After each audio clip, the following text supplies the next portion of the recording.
Então, gente, como eu tinha falado para vocês que eu ia fazer um vídeo contando mais sobre meu acidente, um pouco da minha história, sendo que foi escrevendo, né? Eu acho que fazendo um vídeo fica mais fácil para vocês entenderem melhor. Então, como eu tava nessa minha vida de rebeldia, né? Então eu não respeitava minha mãe, não respeitava ninguém da minha família, não queria nem saber de família, eu queria era amizade, rua, festinha. Eu já bebia, já fumava, já tinha usado drogas, só queria saber de namorar e eu namorava uma pessoa, fiquei quase 2 anos com essa pessoa e depois que a gente terminou, eu fiquei ainda pior, sabe? Intensifiquei ainda mais essa coisa de balada, de namoro, de festa, de rua, de mentir pra minha mãe, falar que tava num lugar e tava no outro. Eu queria fazer o que me desse na telha. Que desse vontade de fazer, eu queria fazer. De hoje eu quero matar a aula. Vou matar a aula. Ficava em qualquer canto aí da vida, matava a aula e fazia o que dava vontade de fazer. Tava mais revoltada do que nunca. Um dia eu tava na praça, perto aqui da minha casa, no bairro, e um amigo, um colega, falou pra mim que tinha um amigo querendo me conhecer. Aí eu falei assim, tá bom. Sempre que a gente marcava, dava errado. E até que um dia deu certo, a gente se encontrou. Não era pra gente ter se encontrado porque a gente ia pra uma balada aí qualquer e a mãe da minha amiga não deixou a gente ela ir, né, pra essa balada. Ela fugiu de casa. Ela não era de fazer isso, ela simplesmente fugiu de casa. Eu tô contando isso pra vocês, não é pra falar da vida de ninguém e falar mal da vida de ninguém, porque não é isso que eu quero, essa não é a minha intenção. Minha intenção é contar pra vocês a minha história na intenção de ajudar de alguma forma. E então, eu tava ignorando os sinais de que tava começando errado, não tinha como terminar certo. E eu não tava nem aí pra isso. E eu não estava atentando para isso. Então ela fugiu, a gente foi para essa balada. Acabei conhecendo essa pessoa, ficando com essa pessoa. Quando foi no outro dia, a gente estava na pracinha conversando com uns amigos também. Do nada, me deu uma dor de garganta. Eu não sou o tipo de pessoa que fica resfriada fácil à toa. Me deu dor de garganta, me deu febre. Eu fiquei resfriada. Fiquei 2 dias, eu acho, sem ir pro colégio. Eu ia pro colégio e não aguentava ficar e voltava logo. Estão entendendo, né? Que era tudo de negativo acontecendo, né? Mas eu insisti, né? Como eu falei, eu fazia as coisas que me desse vontade de fazer. Eu não colocava nem um pouquinho de Deus à frente para que desse pelo menos um pouquinho certo. Não, nada, era tudo eu. Então, acabou que fiquei namorando essa pessoa. Era uma pessoa ciumenta e controladora, mas eu não deixava, sabe? Eu mentia, falava que tava num canto, tava no outro. Eu fazia com a minha mãe e fazia com ele porque eu queria fazer o que me desse vontade de fazer. Então, nós, por causa de ciúme, tivemos uma briga em setembro de 2007. Tivemos uma briga e ele começou a me bater por causa de ciúme. E começou a me bater e eu também arranhei ele, rasguei a roupa dele, ele puxou meu cabelo. Teve uma hora que ele ficou com tanto ódio de mim, os olhos dele eram vermelhos de tanto ódio. Ele me puxou pelo braço e falou assim: entra dentro do carro. Aí eu, por quê? Aí ele, porque eu vou te matar. Eu consegui tirar o meu braço assim e sair correndo. Aí eu subi as escadas de onde eu morava, abri a porta, entrei. Nisso ele apareceu, já mais calmo, e me convenceu a abrir a porta, sendo que na hora que eu virei a chave para abrir a porta, minha mãe chegou. Minha mãe sacou que viu a gente, eu toda descabelada, ele todo arranhado, se ligou que estava acontecendo alguma coisa, né? E eu também acho que os vizinhos falaram porque eles viram. E a minha mãe proibiu a gente de namorar. Só que quando foi em novembro, mais ou menos, não sei, de 2007, eu encontrei com ele pediu para voltar e eu aceitei. Quando eu voltei para ele, eu já não tava mais, tipo assim, como é que eu vou explicar? Eu tava na mão dele, sabe? Ele falava assim, era assim, ele falava não, era não, ele falava faz, eu fazia, não faz, eu não fazia. E eu tava praticamente morando com ele, porque já não ficava nem mais muito na minha casa, né, com a minha mãe. Até que um dia, em dia 18 de dezembro de 2007, uma terça-feira, eu acordei, foi um dia normal, fui almoçar, enfim, arrumei a casa, que foi a última tarefa que eu fiz, né, foi arrumar a casa. Quando foi à noite, ele me convidou pra gente ir numa festinha que ia ter num bar, que era aniversário da namorada de um amigo dele. Aí eu falei, então vamos lá em casa pra eu pegar mais roupa. E ele falou assim, tu quer ir de carro ou quer ir de moto? Eu falei, vamos de moto. Já tá ali fora, vamos de moto. Subi na moto. Fui em casa, cheguei, falei, mãe, vim aqui pra pegar mais roupa, que tô indo lá pra casa, fulano, não sei o quê. Minha mãe falou, olha, se você for, você não vai voltar mais. Eu não quero que você vá. Minha mãe não queria que eu namorasse com ele. Minha mãe não gostava dele. Não achava que ele era uma pessoa pra mim, né? Por várias coisas que não convém falar, né? Não interessa. Então eu falei, mãe, eu tô indo, mas eu vou voltar. E minha mãe brigando comigo, não é pra ir, falando que eu era desobediente. Aí eu peguei um papel e uma caneta e escrevi uma carta pra minha mãe. Falei, mãe, eu tô de férias, tinha acabado de entrar de férias no colégio. Tô de férias, eu tô indo pra lá, mas eu tô indo, mas não é pra ficar não, eu vou voltar. Escrevi o bilhete e deixei lá. Quando eu desci, minha mãe tava falando, né, chateada porque não queria que eu fosse e falando pra ele, você tá tirando a minha filha de casa, eu trabalho pra sustentar a minha filha, então se você tá tirando ela de casa, você vai ter que fazer melhor do que eu faço. Ele ficou com bastante raiva disso, desse jeito que minha mãe falou, não sei porquê, mas ficou. E aí eu subi na moto, nós pegamos a estrada. Quando a gente pegou a estrada, ele chateado, falando, ele tava pilotando, ele virou para trás, olhou para trás e falou assim, já que eu não posso bater na sua mãe, eu vou lá buscar a minha mãe para bater nela. Nisso que ele falou, ele foi perdendo a direção. A moto foi indo para a pista no sentido contrário, porque ele não estava olhando para a rua, então aí tava vindo um carro. Quando veio o carro, ele bateu e eu voei longe. Eu lembro que quando ele olhou pra frente, eu lembro que os dois, eu e ele, tomamos um susto, assim. Foi um susto e a moto bateu. Quando bateu, eu me vi, olhei assim pro meu corpo, me vi levantando, limpando a terra, né? Porque era cair de um lado onde tinha grama, terra. Sendo que não foi isso que aconteceu. Foi o que passou pela minha cabeça, mas não foi o que aconteceu. Aí eu caí, desmaiei. Naquele momento ali, eu sentia muita dor. Eu não me lembro da dor, eu não sei explicar pra vocês como era a dor. Não tem nem como, né, explicar como era essa dor, mas era uma dor muito forte. E é só dela que eu lembro, assim, lembro que eu sentia dor.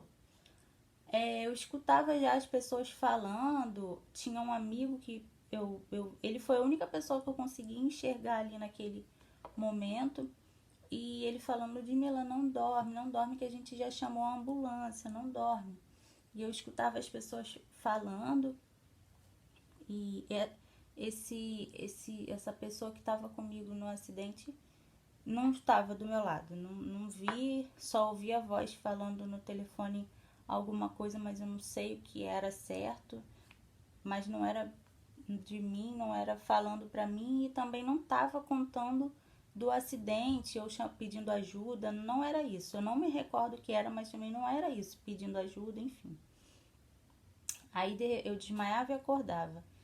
E teve uma hora que eu escutei a voz da minha mãe falando: minha filha, minha filha, minha filha. Minha mãe desesperada.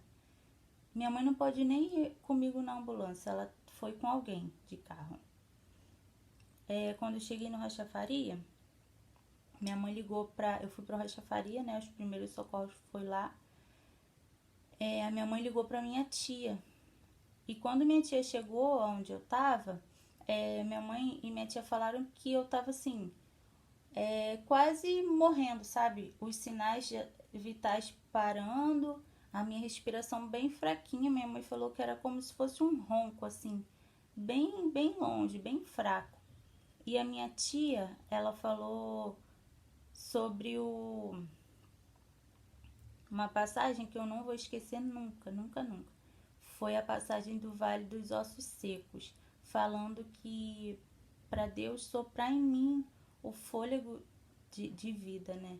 Foi quando eu vomitei um jato com sangue, um líquido. Eu me lembro quando esse momento aconteceu, quando isso aconteceu. Eu vomitei e nisso eu fui voltando, né? A respirar, a ter batimentos mais fortes. E então eu fui levada para fazer uma tomografia num hospital em Jacarepaguá, que eu acho que ali no Rocha Faria também não tinha o equipamento necessário para mim. E no meio do caminho para esse hospital teve tiroteio, teve todo mundo se abaixar dentro da ambulância. Depois eu voltei pro Rocha Faria. E uma tia minha me contou, até pouco tempo atrás agora, que teve uma visita lá, uma visita inesperada, que ninguém esperava, do secretário de saúde na época. Ela falou que quando ele me olhou, ele perguntou o que houve com ela. Aí explicaram que eu precisava de uma vaga no outro hospital, porque se eu ficasse ali eu ia morrer, porque eu precisava de uma avaliação de um neuro, do cuidado de um neuro. E ele arrumou uma vaga para mim no Adão Pereira Nunes. Então eu fui transferida para lá. Nisso eu tava desmaiada. Eu acho que eles devem ter me dado algum remédio, alguma coisa, né, para eu poder ficar dormindo, sei lá, desacordada. E no meio do caminho também, chegando perto do hospital, o oxigênio parou, acabou da ambulância, eu tive parada respiratória.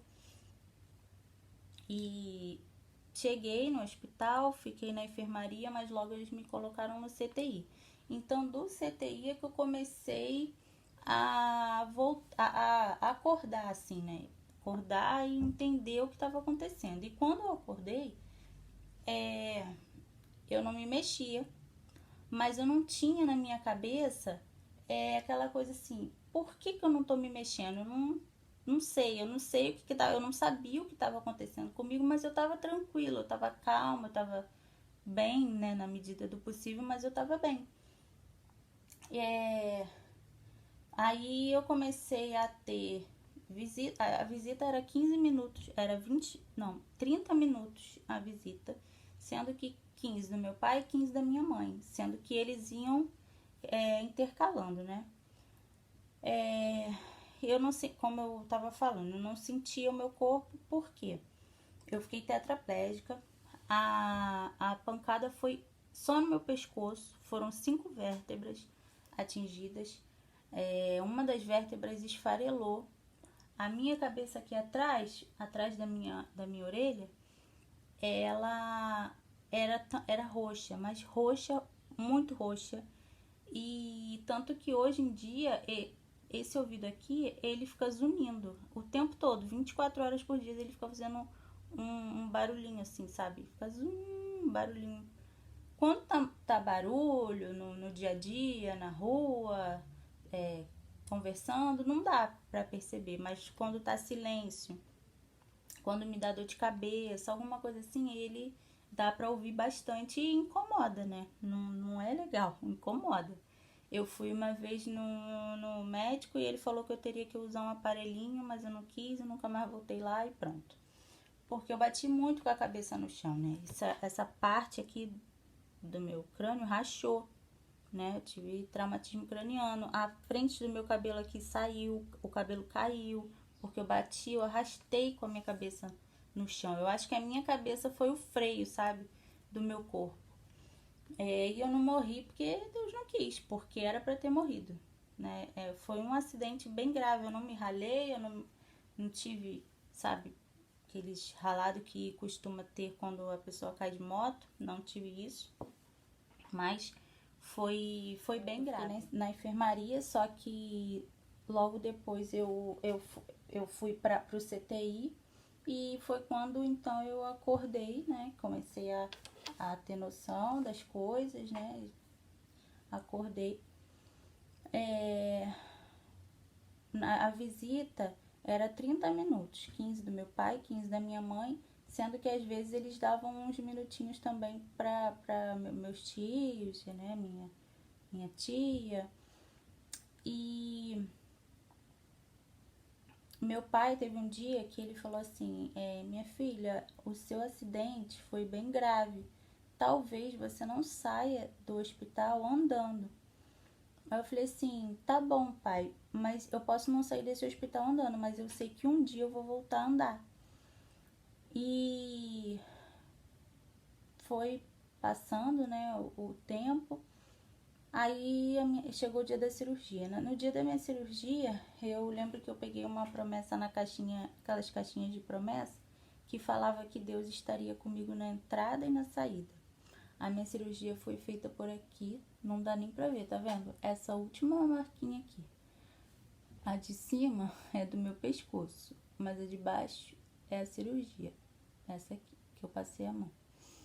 Foi colocada uma placa de titânio, 4 parafusos. Teve que tirar um pedacinho do osso da minha bacia para poder colocar no lugar da vértebra que esfarelou. Eu operei dia 29 de dezembro, então eu passei Natal e Ano Novo no CTI. Me lembro que tinha uma enfermeira que até ligou para minha mãe no Ano Novo, né? Quando minha mãe saiu da igreja e ela conseguiu ligar, falar com a minha mãe para eu poder falar um pouquinho com eles. Foi isso. Eu fiquei no hospital até dia 10 de janeiro de 2008, né? Quando eu fui para casa, a gente teve que se mudar porque eu morava com a minha mãe numa casa que era uma kitnet, né? Era um quarto, cozinha, banheiro, era escada, não tinha condições de voltar para lá. Então teve que alugar uma casa, nós fomos para uma casa e o meu quarto era uma enfermaria, porque a minha cama era uma maca, eu usava fralda, eu fui para casa com aquele colar cervical que eu tinha que ficar com ele até o 6º mês depois do acidente. Foi a fase de adaptação, né, de tudo isso, foi a fase de cair a ficha, se bem que nunca caiu, mas enfim. No outro dia mesmo eu já comecei a fazer fisioterapia. Era chato porque a minha fisioterapeuta ela teve que ser muito paciente, muito profissional, porque quando ela chegava lá, às vezes eu estava dormindo, na verdade, fingindo que estava dormindo, porque eu não queria fazer.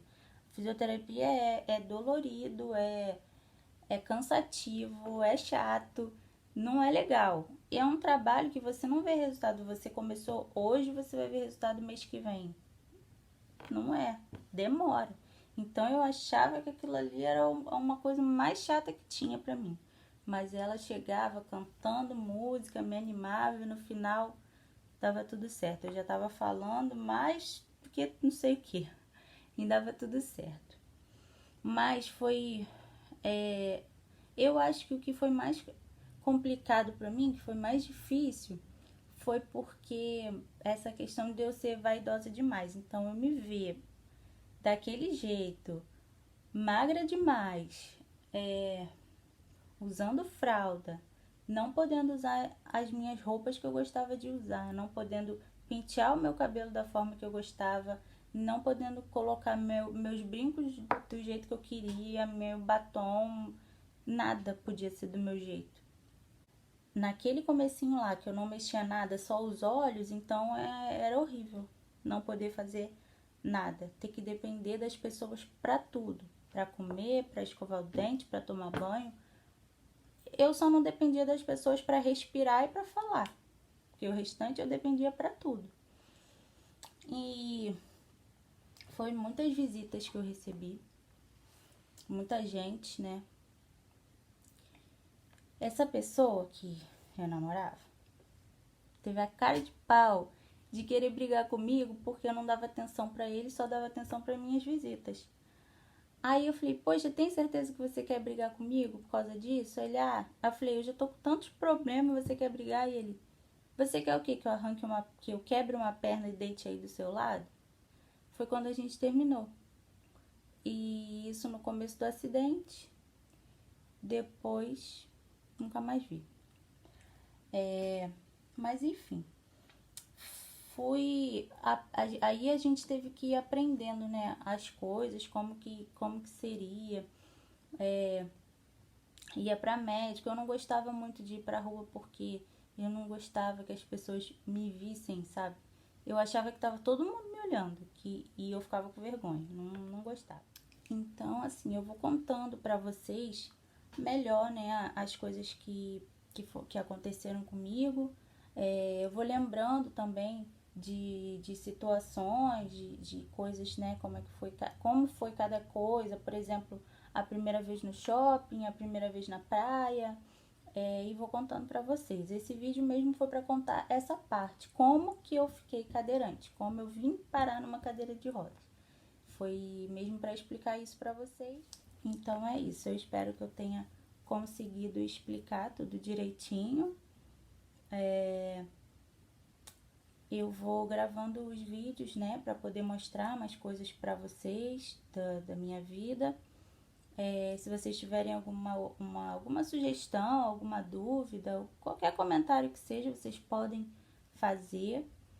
E compartilha também, porque eu acho que tem pessoas, sabe, precisando ouvir alguma coisa que eu falei, ver que a cadeira de rodas não foi, sabe, o fim. Foi um recomeço pra mim, porque depois que eu sofri esse acidente, descobri quem eu sou, tenho descoberto, sabe, muita coisa, tenho tido os meus pais como os meus melhores amigos, principalmente o Senhor Jesus, que se eu não tivesse sofrido esse acidente, eu não teria conhecido Jesus. E é Ele que me fortalece hoje, porque se não fosse Ele, eu não estaria aqui mesmo. Então, assim, não gosto de estar nessa cadeira de rodas de jeito nenhum, eu não aceito ela na minha vida, mas é o que eu tenho para hoje, né? Então eu não posso ficar só me lamentando, triste e deixando de viver, de fazer as coisas por causa disso. Então, mesmo na cadeira de rodas, eu vou fazendo as minhas coisas, vou lutando, vou tentando ajudar as pessoas de alguma forma, porque eu acho que, assim, igual eu sempre falo, sabe? As pessoas têm mania de reclamar porque tá chovendo. Ai, que odeio chuva, odeio esse tempo. Gente, reclamar num dia que tá chovendo, a chuva é necessária. Para que o sol apareça, tem que ter a chuva.